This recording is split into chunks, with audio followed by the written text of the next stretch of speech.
তোমাদের পুজোর সর্বাঙ্গীন সাফল্য কামনা করি, কিন্তু আমরা এবারে পুজোর চাঁদা দিতে পারবো না। কেন বৌদি? আমাদের আমাদের অসহ্য চলছে।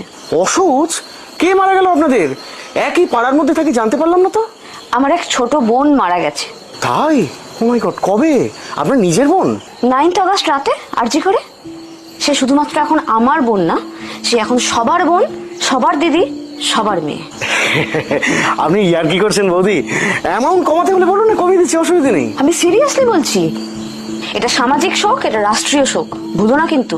মানছি, কিন্তু এইটার জন্য দুর্গাপুজোর চাঁদা? আমাদের বাড়িতে কোনোদিন চাঁদা কমানোর দরকার পড়েছে বলেছি কোনোদিন? না তা না, তবে যতদিন না সুবিচার পাচ্ছি ততদিন এই অসহজ পর্ব চলবে। আর পুজোর আগে যদি আমরা সুবিচার পেয়ে যাই, তাহলে এই চাঁদার দ্বিগুণ টাকা আমি নিজে গিয়ে প্যান্ডেলে দিয়ে আসবো, কথা দিলাম। দেখুন, আপনারা তো লেখাপড়া শিখেছেন, আপনাদের মর্জি, যা ভালো মনে হয় তাই করবেন। এলাম। এসো।